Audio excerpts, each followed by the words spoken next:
Hello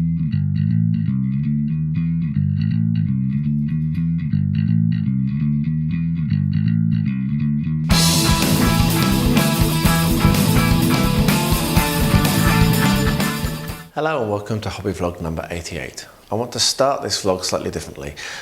Tyler, who runs PropFox, contacted me this week to say that one of the channels that I watch, RFD Hobbies, Sean, he has unfortunately suffered a heart attack and is very unwell. I will be popping a link below to his videos and also up here if I do remember to do that. Yeah, if you can go and watch his videos, or if he does have a Patreon, if you can go and support him. He's not very well, and I believe that that will give him a lot of comfort and a lot of support, as it's his only income at the moment. So get better, Sean. I really do hope that you do recover fast and get back to making videos, but that's obviously far less important than your health, so you take care of yourself. So having said that, this week has been less busy for me than last week, and I've actually managed to get some hobbying done, but still not as much as I'd like to. But it's been a good enough week. I had a chance to spend some time working on the model railway, which makes me very, very happy. We had a very loud music event in town, and that meant I couldn't sleep, so I hobbied instead. So anyway, I hope you enjoyed the video. Leave a comment below, let me know what you think, and I will see you again at the end. So it has been probably about 10 days since I touched this, which shows how busy I've been. But I really now want to get this done. I need to get it done because I want to put it onto the layout and carry on. Work has just been crazy.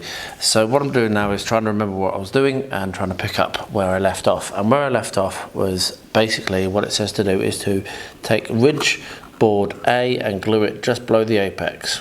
So I'm going to take a little bit of PVA. Now I don't have a lot of time, so this probably minute-long clip is literally going to be how much time I've got now before I need to get back to work.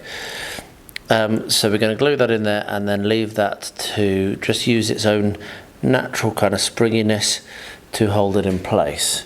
So that's ridge board A. The next step is going to be the roof, which is going to go on there. That folds like that. And it says something about some gutters. Now the gutters are on this sheet here, the accessories sheet. And there's two sections of gutters. There's the top one and the bottom one. And I'm going to be cutting out the top one here, which is gutter wall A and wall B, left wall and right wall A, sorry. And what it says is, let me read this to you. It is better at this stage to prepare and apply the gutters printed on the accessories card. Make bending half cuts along the two red arrow marked lines and fold double before opening flat again and cutting out. Glue the two black sections together for double thickness, leaving the tab to be glued to the underside of the roof. The 3A gutters should now be fixed. So yeah, I'm going to be working that out. The next time I record a clip for this, I'll be gluing the gutters in. But for now, I'm just going to leave that like that.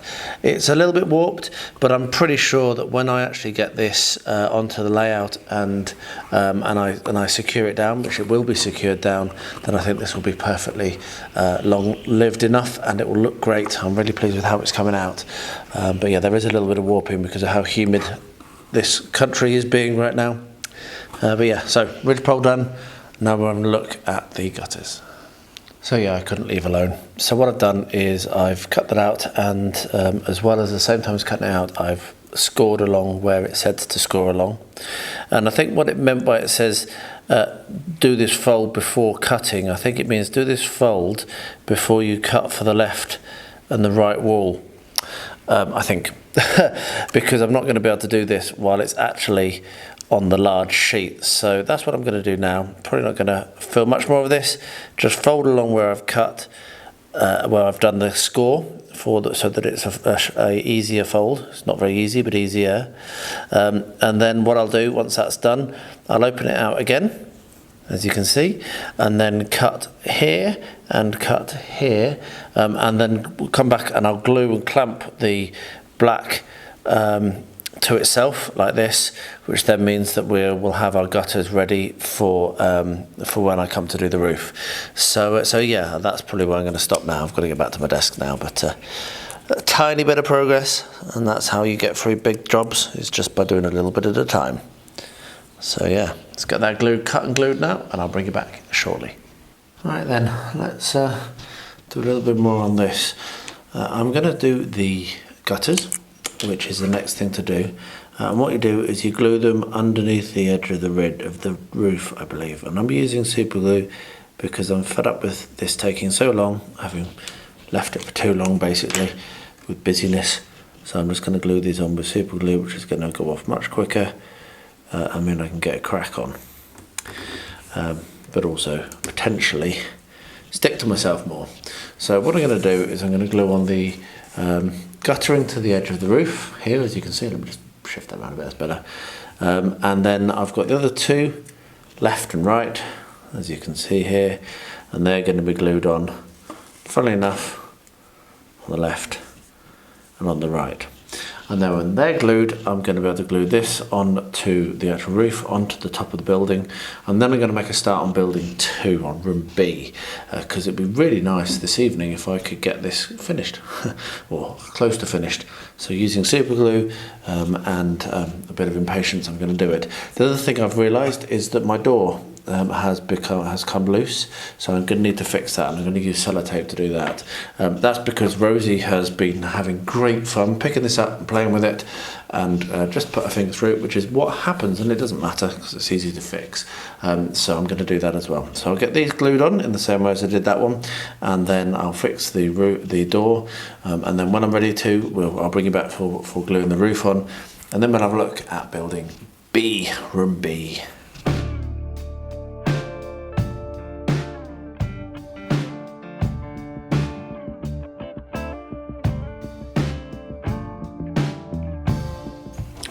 So the other side is going to be done with super glue.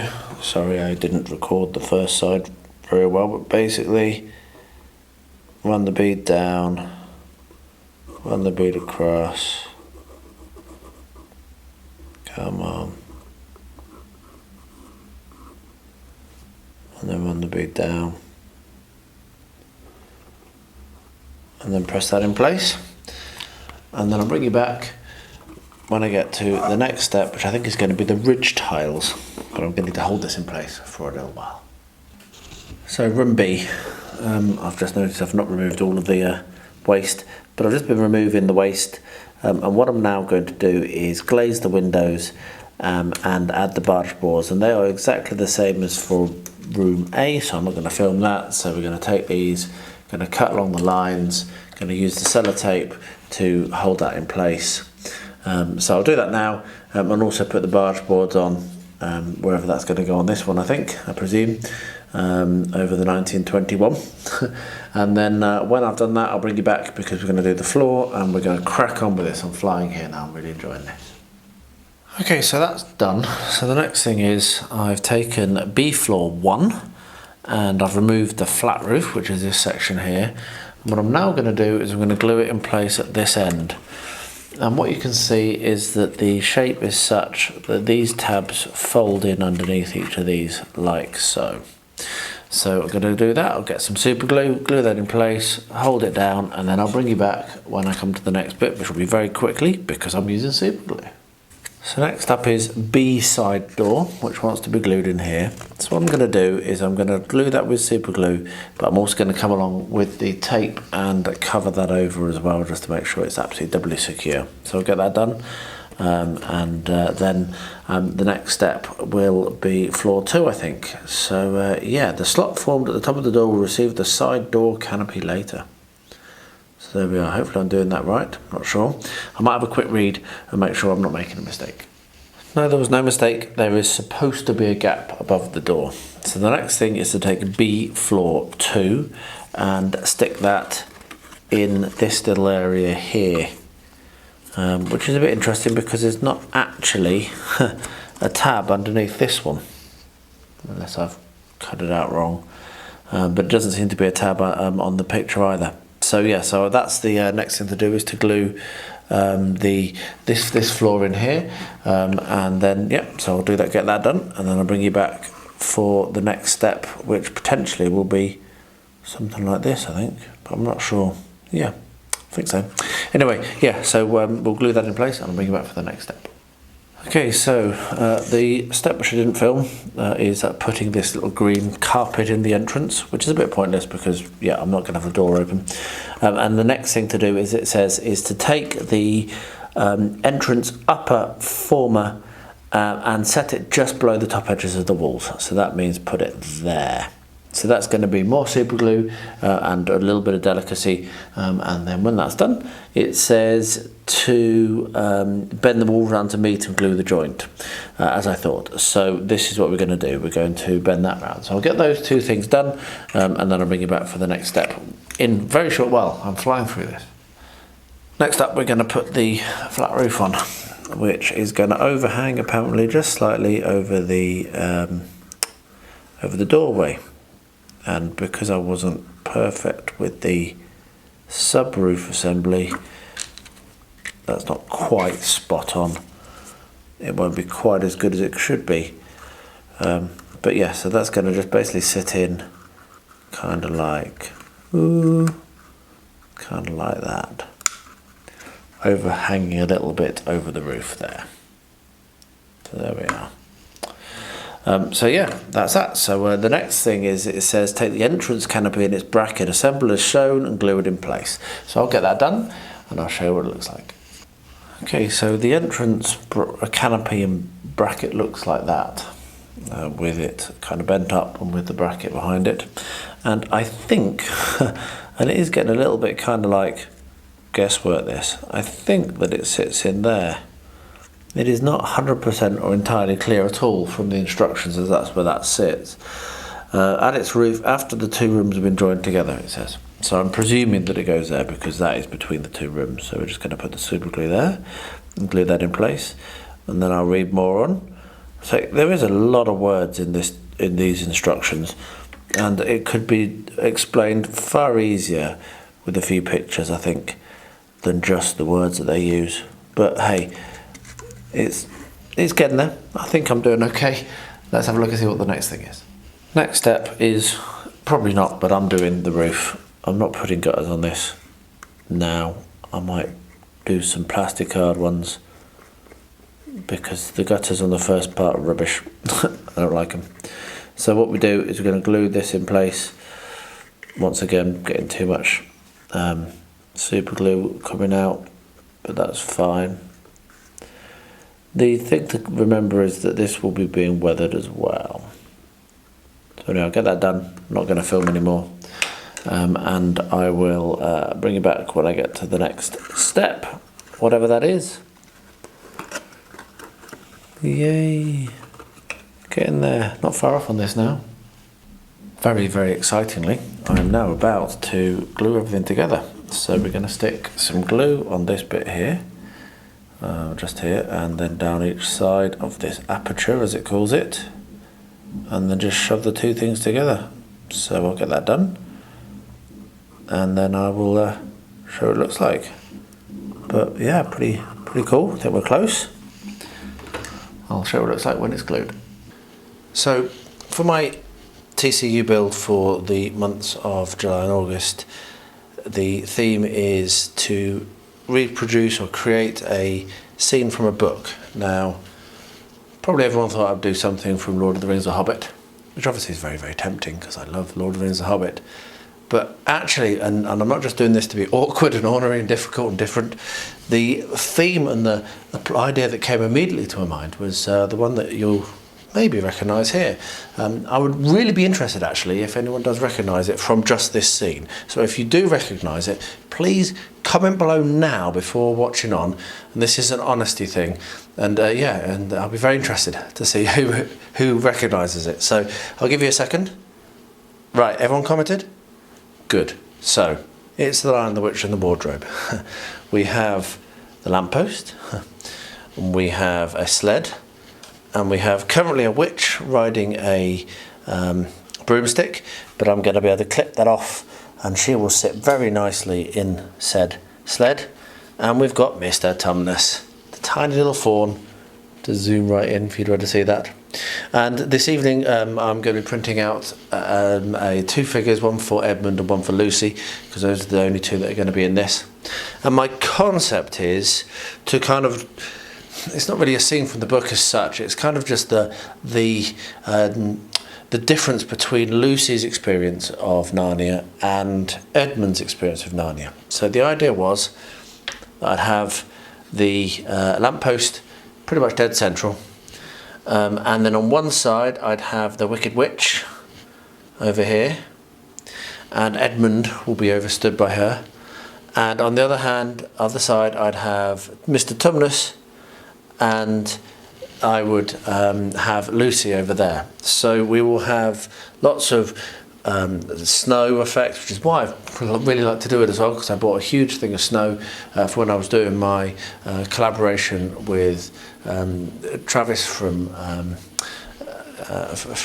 the channel's gone from me, but anyway, when I was doing that collaboration, it didn't arrive in time, so I've got loads of that, lots of fir trees and pine trees, and I think it'll just be really cool. So that's the idea I've got. So there might be some footprints going off into two different directions, and they're going in their own way. I did print out a wardrobe, but I can't really work out how I'm going to do it and keep it not looking stupid, so I don't know whether I'll have the wardrobe in there or not, but anyway, so there we are. That's the plan. I'm starting to mock it out, as you can see, yeah, once I've worked out where things are going to go and how I'm going to do it, I'll bring you along and show you. I made a bit more progress on this, which is really cool. What I've done is I've done the green stuffing, as you can see. So the green stuff is there all the way around the body, all the gaps underneath and everything, and I'll also put some of the wings on. I'm not putting all the wings on because it won't stand up if I do that, and that'll be a pain. So this one here, which is dead center in the bottom, will have to be painted separately. I'm also going to paint the canopy separately, which eventually will sit there. So yeah, so the next step for this that I need to do is I need to sand down any bits of green stuff once it's all dry, which will be tomorrow now. I did some of this earlier today and did the gluing in. I might need to do a little bit of filling as well, as you can see, just around these holes. And then once that's sanded down, then prime and paint. Hey! And I've also got obviously the Quetzal Coatlas and the actual harness. The harness goes from the prow here, and then I've got the rest of the diorama to do. This is going to be quite a long project. It's going to take me a long time, particularly with the limited amount of time which I have at the moment.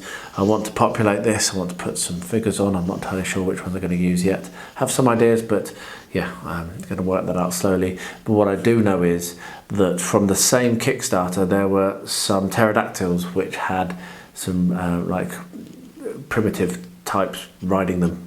And so I'm going to have 3 of them. I printed them already. I printed them anyway.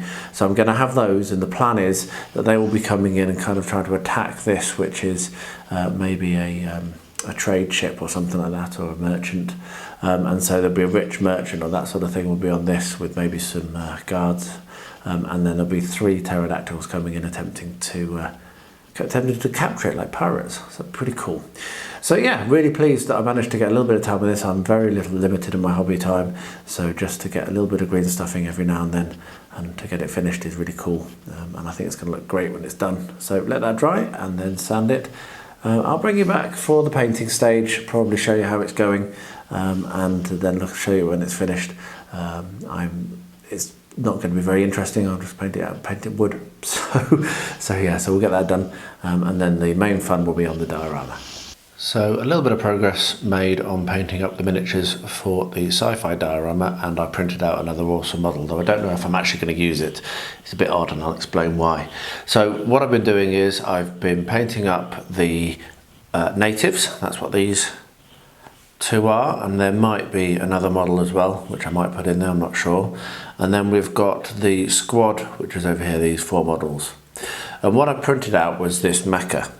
Now the problem with the mecha is, if you see here, this is a joystick and this is a joystick, and so the scale actually is way off. I mean, it's basically at nearly 75mm scale rather than at these, which are at 35. So if I were to scale that down, it would obviously be very small, and what I was looking for was something that was quite a obvious threat.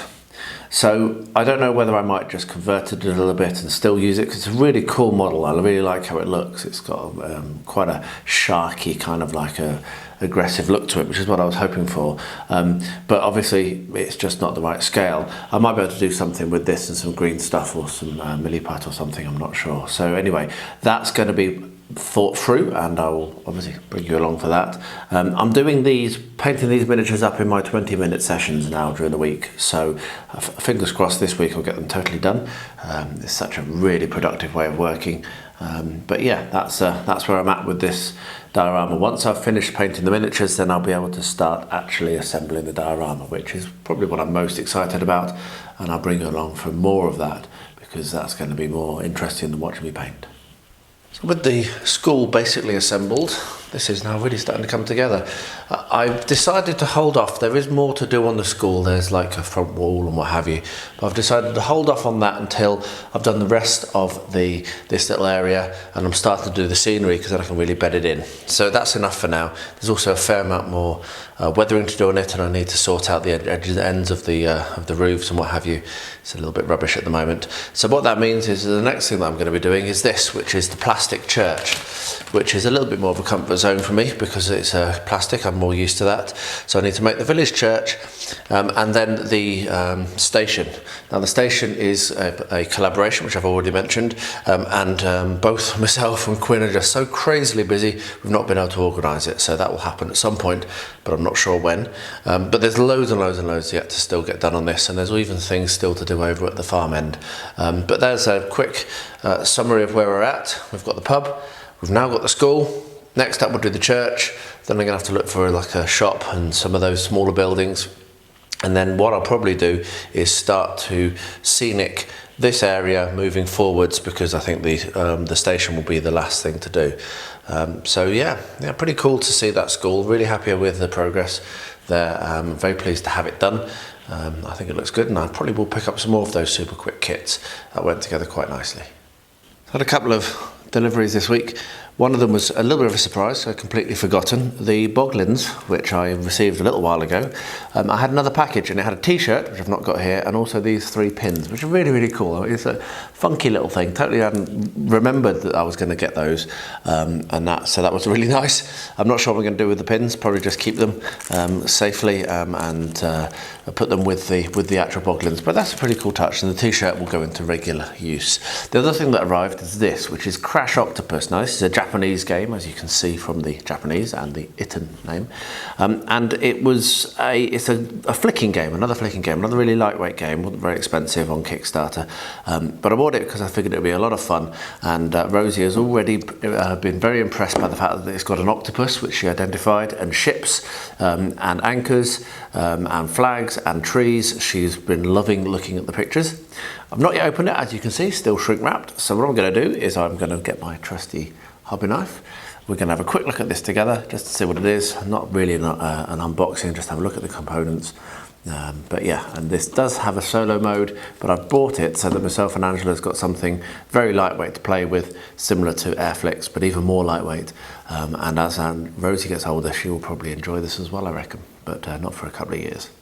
Anyway, let's get this single-use plastic off and have a look and see what's inside the box. Well, then here we are. I actually literally have just taken the plastic off. I have not yet even pulled the lid off this, so this could be some fantastic vintage YouTube moments as I attempt to take the lid off. Let's just get that done. There we are. We can put a man on the moon, we can create reusable rockets, but we can't make a box that's easy to take apart. Right, so the rules manual for facts and rules explanation videos, scan the QR code or visit our official website. Playtime 20 minutes, age 7+, 1 to 5 players. Now that is a lovely looking manual, and it looks really clearly. It has an okay new book. Really looks clear, lots of words, but lots of very clear diagrams as well. So I'll dig into that properly. at some point. That's not the purpose of this. So this actually was a bit of a controversy in the campaign. They have small parts not for children under 3 years old. They actually removed a small part, but then because, I mean, they put it back in and put a warning in, which is a much better idea. I mean, if you're going to advertise that something's going to come with a bit, don't just take it out because you suddenly realise that it might cause a choke. Trust people, you know.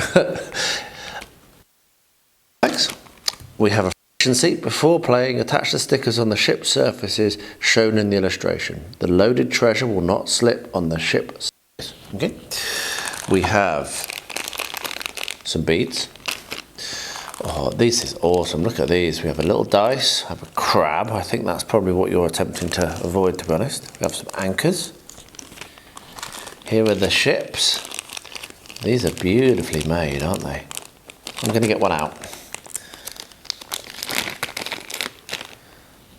Lovely wooden components. That's lovely. Yeah. And then we have a pirate ship. And we have the actual octopus. I'm not sure what that is. And then we have some more pieces. And we have an island. Now I'll tell you what, that is actually really nice. Apologies for the drilling in the background. It's not only my home that is having renovations done to it in this village. Yeah, that is really nicely done. Lovely wooden components. A lot of plastic in the in those bags, which is a bit of a shame, but at least it keeps it nice. So yeah, very impressed with first impressions. It does have a solo mode, so I'm going to try and get a game with that if I can. Obviously time, and I'll report back, and maybe we'll do a back rep as well, or do a little bit of a playthrough. But yeah, very pleased it arrived. They didn't use tracked shipping, so I wasn't sure. I was a bit nervous actually that it wasn't going to turn up. So when it did arrive this week, I was very, very pleasantly surprised because I wasn't able to track it, so I didn't know it was on its way. So there you are, like I say, another week that was very busy with work, but I did manage to get some hobbying in and a few other bits and pieces. And I'm really excited and enjoying these dioramas that I'm working on. Rather than playable pieces, it seems to be where I'm going towards more. So yeah, I hope you enjoyed that. Do pop a comment below, let me know what you think. As always, I do reply to them all. And I wrap up by saying, as I always do, and I mean it, please stay healthy, stay safe, and stay well. And see if you can get out of your way to go and help Sean from RFD Hobbies. Health and family are the two things that matter. So yeah, go and give him some love.